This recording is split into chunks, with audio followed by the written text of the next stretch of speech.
সুপ্রিয় দর্শক আসসালামু আলাইকুম, কেমন আছেন আপনারা? নিশ্চয়ই ভালো আছেন। আজকের ভিডিওতে আপনাদের সবাইকে স্বাগত জানাচ্ছি। আজকে আমি আপনাদের সাথে শেয়ার করব নর্মাল ডেলিভারির কোন ধাপের পরে কোন ধাপ হবে, কখন আপনি হসপিটালে যাবেন, কখন কেমন পেইন আসবে ইত্যাদি খুঁটিনাটি সব কিছু। যদি এগুলো জেনে রাখেন তাহলে আপনার অযথা টেনশন, কনফিউশন, ছোটাছুটি কোনোটাই হবে না। কেননা প্রায় টাইম আপনারা আমাকে অনেকে অনেক রকম এরকম প্রশ্ন করেন যে আপু আমার তো জরায়ু মুখ খুলেছে কিন্তু পেইন আসেনি, রক্তস্রাব যাচ্ছে কিন্তু পেইন আসেনি, ইত্যাদি বিভিন্ন প্রশ্ন। তাই সবগুলো আজকে মিলেমিশে এখানেই ক্লিয়ার করার চেষ্টা করব। তাহলে চলুন মূল ভিডিওতে যাওয়া যাক।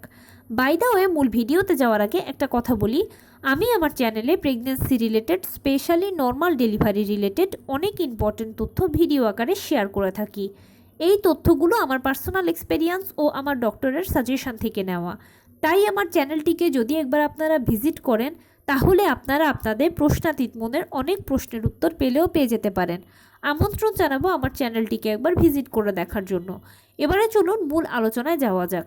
আমি শুরুতেই বলেছি আজকে আলোচনা করব নর্মাল ডেলিভারির কোন ধাপের পরে কোন ধাপ হবে, কখন হসপিটালে যাবেন, কখন পেইনের কেমন ধরন, সঙ্গে অনেক টিপস ও ট্রিক্স এবং খুঁটিনাটি সব কিছুই ব্যাখ্যা করার চেষ্টা করব। তাহলে চলুন মূল আলোচনায় যাওয়া যাক। আমরা সবাই জানি যে নর্মাল ডেলিভারি হচ্ছে একটা প্রাকৃতিক পদ্ধতি। এখানে জোর করে ডাক্তার দিয়ে টানা হ্যাচড়া করে কোনো মতেই কিন্তু কিছু সম্ভব নয়। প্রাকৃতিকভাবে প্রথম থেকে শেষ পর্যন্ত প্রতিটি ধাপ শুরু হয়ে প্রতিটি ধাপ শেষ হবে এবং সেই সাথে আপনি যখন নবম মাসে লাস্ট চেক আপটা করাবেন সেখানেই কিন্তু ফাইনাল সেটেলমেন্ট হয়ে যাবে যে আপনার কি নর্মাল ডেলিভারি হবে নাকি সিজার হবে। যদি মা ও বাচ্চা উভয়ই ঠিক থাকেন তাহলে তো নর্মাল ডেলিভারি হবে, আর যদি মা ও বাচ্চার কোনো কিছু সমস্যা থাকে তাহলে সিজার হবে। সিজারটা প্রিপ্ল্যান, যেখানে আপনার ডাক্তার আপনাকে আগেই বলে দিবে যে অমুক দিনের অমুক তারিখে আপনার সিজার হবে, আপনি সে মতে করাতে পারলেন। কিন্তু নর্মাল ডেলিভারি হচ্ছে একটা প্রাকৃতিক পদ্ধতি। প্রথম থেকে শেষ পর্যন্ত প্রতিটি ধাপই প্রাকৃতিকভাবে শুরু হয়ে প্রাকৃতিকভাবে শেষ হবে। নর্মাল ডেলিভারির প্রথম ধাপ হচ্ছে পিরিয়ড শুরু হওয়া। আপনি ঠিকই শুনেছেন, কেউ বলে রক্তস্রাব, কেউ বলে পিরিয়ড। আপনি পুরো 9 মাস কিন্তু শুকনোই থাকবেন, কোনো সমস্যা নেই। কিন্তু যখনই আপনার সময় হবে ডেলিভারির তখনই খেয়াল করবেন একটু ভেজা ভেজা লাগছে, চেক করলে দেখবেন পিরিয়ড শুরু হয়ে গেছে আপনার, বা রক্তস্রাব যাচ্ছে, স্রাবের সাথে হালকা বাদামি বা হালকা গোলাপি কালারের ব্লাড যাচ্ছে, একদম পিরিয়ডে প্রথম দিনের মতো।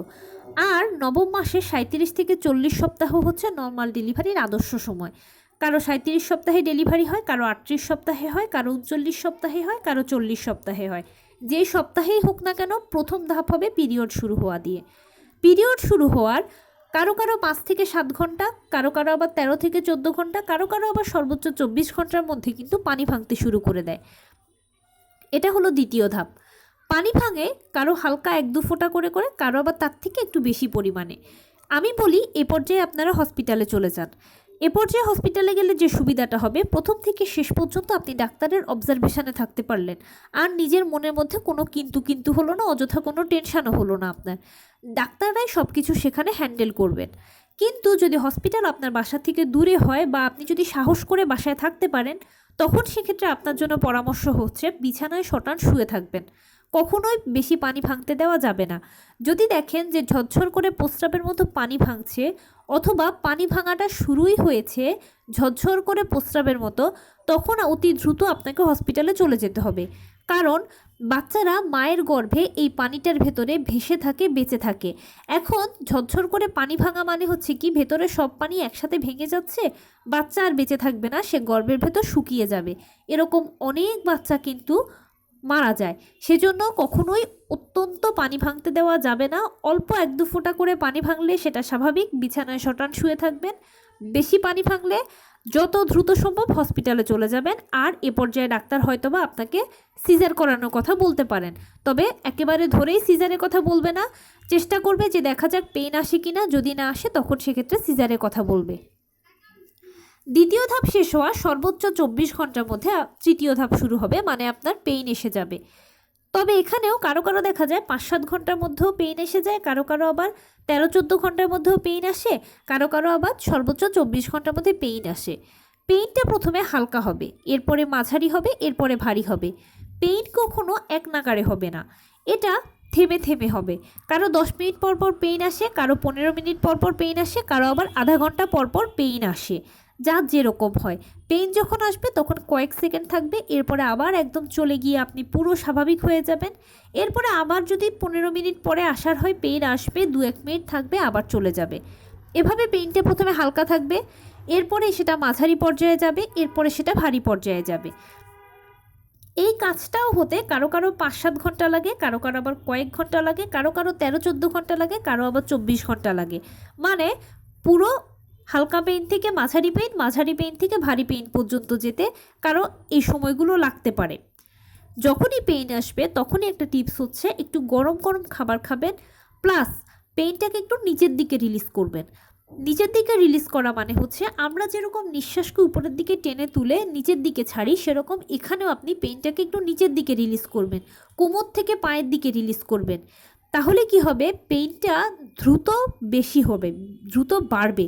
আর যখনই পেইন বাড়বে তখনই ডেলিভারি প্রক্রিয়াটা এগিয়ে আসবে, সহজ হবে। ধরে নিচ্ছি ভারী পেইনের সময় যে কাজটা করতে হবে, জরায়ুর কন্ট্রাকশন শুরু হবে। জরায়ু কন্ট্রাকশন মানে হচ্ছে জরায়ু সংকোচন প্রসারণ হওয়া। জরায়ু সংকোচন প্রসারণ মানে হচ্ছে পেট শক্ত হওয়া, পেট ছেড়ে দেওয়া। নবম মাসে অনেকের এরকম হয়, সেটা হচ্ছে জরায়ুর কন্ট্রাকশন। ভারী পেইনের সময় জরায়ুর এই কন্ট্রাকশনটা হবে। আর জরায়ুর কন্ট্রাকশনের সাথে সাথে বাচ্চার ভেতর থেকে চাপ দেওয়া শুরু করবে, মানে বাচ্চা আস্তে আস্তে আস্তে আস্তে করে আপনার যৌনাঙ্গের দিকে নামতে শুরু করবে। ওই পর্যায়ে ডাক্তার আপনাকে চাপ দেওয়ার জন্য বলবে। আপনি তখন যেটা করবেন, মাথার নিচে একটা বালিশ দিয়ে রাখার চেষ্টা করবেন, বা মাথার নিচে কিছু একটা দিয়ে রাখার চেষ্টা করবেন। দুটো হাতকে মুঠি করে ধরবেন বা কিছুর সাথে শক্ত করে চেপে ধরবেন, এতে আপনি খুব ভালো চাপ দেওয়ার জন্য জোর পাবেন। আর এভাবে 2-3টে চাপ দিতে যদি পারেন জোরে জোরে, তাহলে ইনশাল্লাহ বাচ্চা বেরিয়ে চলে আসবে। অনেকে বলে বাচ্চা কোন পথে বের হয়, বাচ্চা মলদ্বার দিয়ে বের হয়। বাচ্চা যখন বের হবে তখন আপনার মনে হবে আপনার বুঝি টয়লেট হয়ে যাচ্ছে, আপনি ঘাবড়ে যাবেন, কিন্তু ঘাবড়াবেন না, এটা টয়লেট নয়, এটা হচ্ছে বাচ্চা বেরোচ্ছে। এখানে অনেকে একটা ভুল কাজ করে, কি টয়লেট হয়ে যাচ্ছে ভেবে চেপে ধরে রাখে, মানে বাচ্চাটার মাথাটাকে মায়ের যৌনাঙ্গের দিকে চেপে ধরে রাখে। এভাবে যদি চেপে ধরে রাখেন তাহলে বাচ্চা নিঃশ্বাস বন্ধ হয়ে মারা যেতে পারে। চেপে ধরে রাখবেন না, রিলিজ করবেন, বাচ্চা দ্রুত বেরিয়ে যাবে।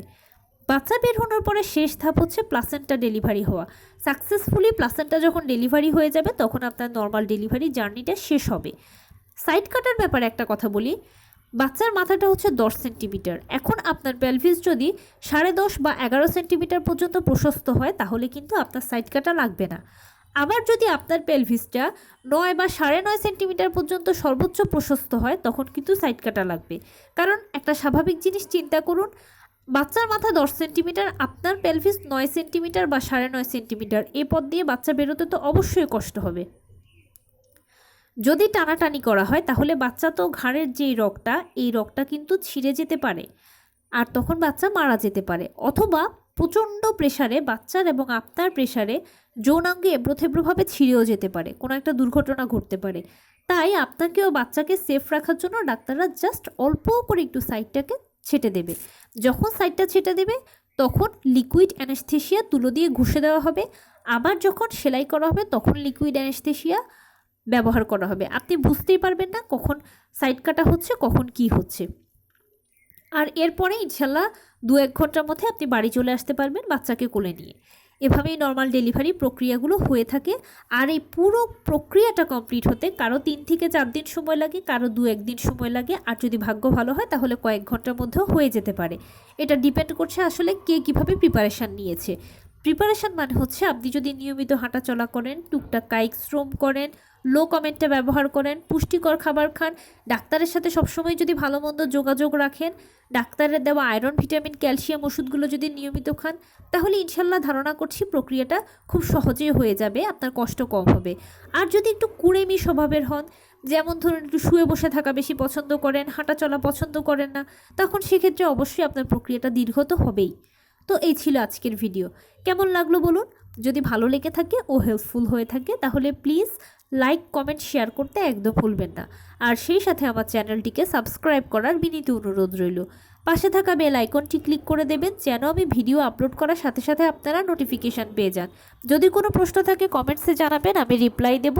প্লাস যদি কোনো পরামর্শ থাকে যে কোন বিষয়ের উপরে ভিডিও বানালে আপনারা উপকৃত হবেন সেটাও জানাবেন। আমি আপনাদের পছন্দের সর্বোচ্চ প্রায়োরিটি দেব। ভালো থাকবেন, সুস্থ থাকবেন। আসসালামু আলাইকুম।